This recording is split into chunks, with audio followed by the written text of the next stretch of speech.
Здравствуйте! В эфире информационный выпуск Амши Кушара. Я и мои коллеги расскажем вам о главных событиях дня. Сегодня в выпуске. Президент Абхазии Аслан Бжаня принял представителей Федерации абхазских культурных центров в Турции.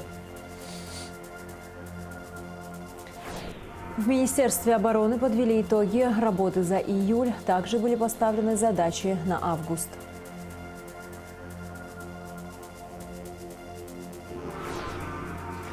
Актуальный репортаж о ситуации с ротавирусной инфекцией и о том, как ею не заболеть.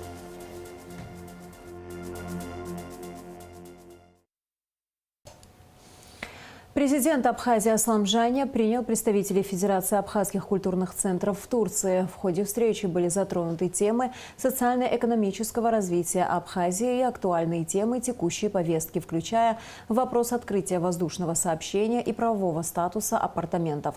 Глава государства подробно разъяснил суть всех вопросов, ознакомив представителей диаспоры с деталями упоминаемых проектов.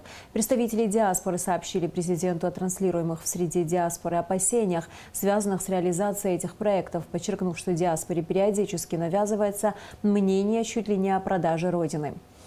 Глава Абхазфед Мурат Махария признал, что они не знакомы с пояснительной запиской к законопроекту об апартаментах. Он выразил недоумение тем фактом, что его высказывания часто искажаются, и сообщил, что намерен выступить на телевидении с заявлением о поддержке курса, проводимой президентом Абхазии политики.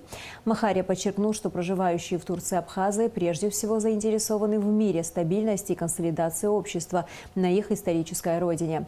Глава государства заверил соотечественников, что упомянутые опасения являются беспочвенными, а при этом отметил, что нацелен на конструктивное обсуждение законопроекта с народными избранниками. Аслан Бжаня заявил, что данный законопроект прошел всевозможные обсуждения и дебаты на различных площадках, прежде чем был внесен в парламент. При этом, подчеркнул президент, у народных избранников есть возможность вносить необходимые обоснованные корректировки в проект. Если у вас есть предложения, безусловно, и они будут рассмотрены, сказал президент. Аслан Бжаня особо подчеркнул, что никакой речи о продаже земли иностранным гражданам нет и идти не может. В конце встречи представители диаспоры единогласно заявили, что они всегда поддерживали и будут поддерживать впредь всенародно избранного президента Республики Абхазия. Во встрече участвовали вице-президент Бадра Гунба, полномочный представитель Республики Абхазия в Турции Ибрагим Авизба, председатель Федерации абхазских культурных центров Турции Мурат Махария, глава Совета старейшин абхазской диаспоры в Турции Имид Атыба и Умид Ашуба. В Министерстве обороны подвели итоги работы за июль. Также были поставлены задачи на август. За прошедшие 30 дней военнослужащие не допустили снижения уровня боевой мобилизационной подготовки, своевременно и качественно выполнили все задания и начали подготовку к Параду Победы. Указом президента Аслана Бжаня Вадим Куртава назначен начальником аппарата министра обороны. Приказом министра обороны Беслан Мушба назначен начальником управления по боевой и морально-психологической подготовке. В Минобороны также проводились сборы со снайперами воинских частей, отдельных подразделений и представителей других силовых структур, в результате которых военнослужащие получили большой опыт. По итогам было проведено соревнование. Ряд военнослужащих и офицеров наградили грамотами, а победители получили переходящий кубок. В первую очередь мы провели мобилизационную неделю, где главная задача ставилась – это изучение приписки, предназначения и качества командного состава в звене взвод, рота, батальон. С этой задачей все наши командиры соединений частей справились и справились достаточно успешно. Мы имеем сейчас реальную картину, в каком состоянии находится наш командный состав, их уровень подготовки и способности выполнять задачи по предназначению. Не менее важная задача была – это изучение боевых задач воинских частей, подразделений в районах боевого предназначения. В этом плане мы провели несколько оперативных полевых поездок на местности, рассмотрели эти задачи, определили способы их решения. Планомерно решаются задачи по оперативному оборудованию территории.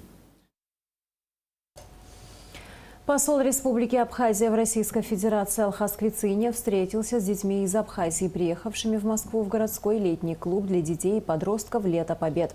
Алхаз Квицинья рассказал детям о работе посольства, провел экскурсию по историческому зданию, обсудил с ребятами важность памяти подвига абхазского народа во время Великой Отечественной войны.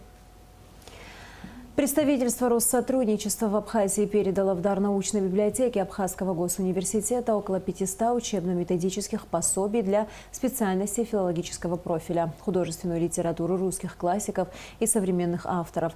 Как сообщил руководитель представительства Россотрудничества Дмитрий Федотов, это лишь небольшая часть литературы, которую планируют передать до конца этого года. Высокая температура, тошнота, рвота и расстройство кишечника. В Абхазии вспышка ротавирусной инфекции. Местное население уже привыкло к этому сезонному заболеванию, однако ротавирус портит отдых многочисленным туристам, которые вместо приятного времяпровождения вынуждены по несколько дней проводить в больницах. О ситуации с ротавирусной инфекцией и о том, как ею не заболеть, в репортаже Адисы Сагария. Симптомы ротавирусной инфекции в Абхазии в этом году, как правило, не имеют специфических особенностей. Это резкое ухудшение самочувствия, подъем температуры тела, сопровождающийся тошнотой, рвотой и диареей. С наличием таких симптомов в Республиканскую и Сухумскую детскую больницу обращаются до 60 человек в сутки. Как местные жители, так и гости столицы. Каждый год вот эти инфекции, энтеровирусная, ротавирусная кишечная инфекция, они... Плюс еще добавляются те, которые приехали к нам на отдых. Они тоже с детьми приезжают. Но большая часть, так как инфекционные в полном объеме сейчас работают, они обращаются туда. Те, которые по старой памяти, по незнанию пришли сюда, если требуют помощи инфекционной больницы, естественно, они направляются туда. Наряду с ротавирусными инфекционными заболеваниями в этом году наблюдается обширное распространение кори, ветрянки и коклюша. Вот ковидные года был период, когда выпали от вакцинации дети, и есть родители, которые тоже отказываются от прививок. Инесса Камля также подчеркнула, что в этом году немало детей, кому понадобилось и оперативное вмешательство. В летний период в особенности их количество больше, потому что это каникулы, это приезжают те, которые гости, те, которые наши местные коренные, которые живут за пределами, они тоже приезжают домой. Это дети, они бегают, прыгают, получают травмы, что-то ломают.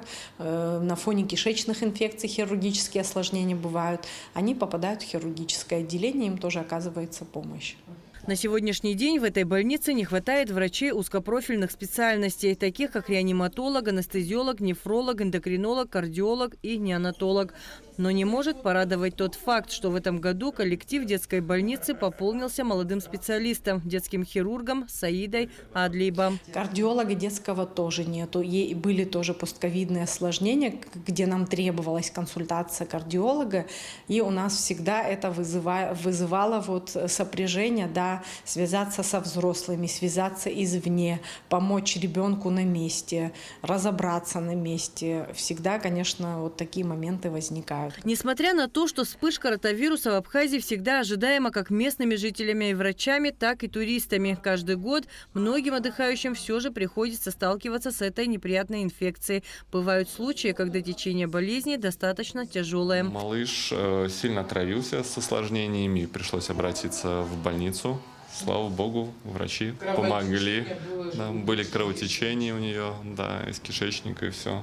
Но за несколько дней врачи помогли, поправили. Скоро домой поедем, надеюсь, здоровые. По словам главного врача инфекционной больницы Астамура Гуния, в сутки с признаками ротавирусной инфекции в отделение обращается около 100 пациентов. Но обращаемость примерно в районе 100 больных в сутки. Это вот минимум 100 больных.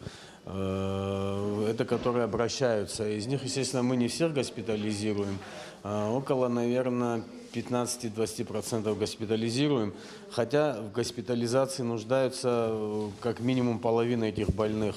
Ну, как правило, это же отдыхающие люди. Они очень неохотно соглашаются на госпитализацию.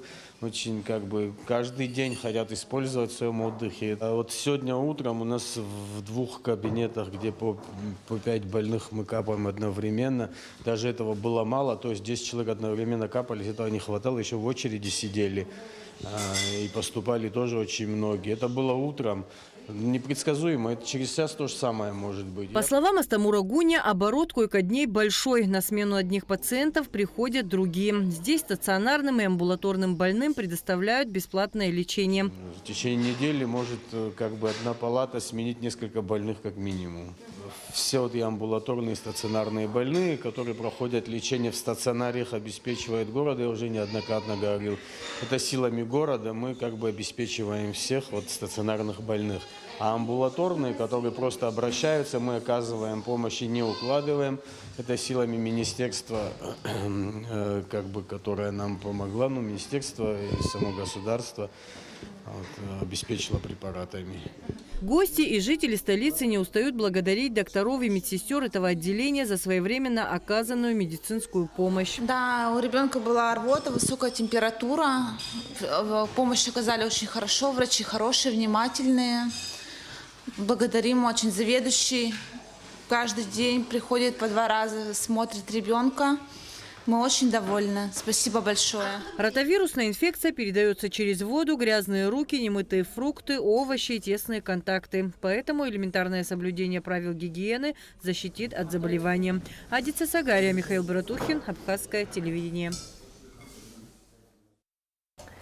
В Абхазию начнет курсировать еще один туристический поезд. Это стало возможным благодаря договоренности АЖД с федеральной пассажирской компанией. Турпоезд РИСа будет следовать по маршруту Сочи, Роза Хутор, Гагра, Сухум, Сочи, аэропорт. Поезд будет останавливаться по 1 дню в Сухуме и Гагре. В этом году РИСа совершит несколько рейсов, а со следующего года начнет курсировать регулярно. Абхазской железной дороге нужно обустроить на станциях пути отстоя вагонов. Предстоит отремонтировать порядка 1000 метров подъездных путей. Житель города Сухум задержан за сбыт наркотического средства в крупном размере. Подробности в оперативной съемке МВД. Сбыт наркотического средства в крупном размере вменяется жителю города Сухум Зантаре Беслану Важевичу, 1967 года рождения. Последний был задержан сотрудниками УКОН МВД в результате проведенных оперативных мероприятий. При личном досмотре у гражданина Зантаре изъят сверток, как впоследствии установлено экспертами, содержащий наркотическое средство метадон, а также сотовый телефон iPhone 11 с фотографиями геолокации так называемых мест тайных закладок. В ходе дальнейших оперативно-розыскных мероприятий с участием самого задержанного по улице Татарской в городе Сухум под железным контейнером был обнаружен и изъят сверток с наркотическим средством метадон, что установлено в результате исследований в экспертно-криминалистическом центре Министерства внутренних дел. По признакам состава преступления, предусмотренного пунктом Б части 2 статьи 224 Уголовного кодекса Республики в отношении Беслана Зантария возбуждено уголовное дело. Расследование проводит Следственный отдел Управления внутренних дел по городу Сухум. 2 человека были спасены сотрудниками ГИМС МЧС Абхазии в Гулрыбском районе. Спасатели получили сообщение о том, что в морской акватории в районе озера Скурча из-за сильного шторма 2 гражданам республики, вышедшим в море на гидроциклах, требуется помощь. Сотрудники ГИМС направились к месту происшествия на корвете, обнаружили терпящих бедствия людей и доставили их на берег. МЧС Абхазии призывает жителей и гостей республики не купаться в море из-за ухудшения погоды. По данным спасательного ведомства, ожидается усиление ветра и волны на море. Ранее синоптики прогнозировали дождь, грозу и даже местами град. Из-за непогоды для купания закрыты пляжи и в соседнем Сочи.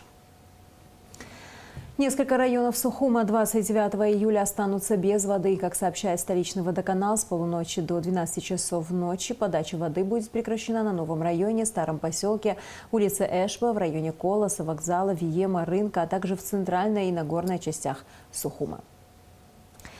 Сегодня на нашем канале состоится прямой эфир с участием вице-премьера Кристины Озган, министра юстиции Анри Барцец, героя Абхазии Ливана Мика и общественного деятеля Алхаса Асланзе. Гости студии обсудят тему апартаментов. Прямой эфир начнется сразу после новостей. А сейчас о погоде.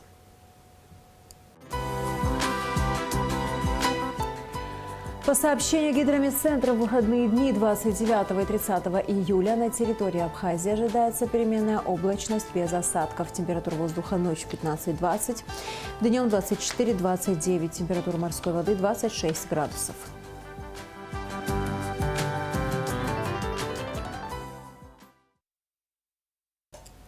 На этом наш выпуск завершен. До скорых встреч в эфире.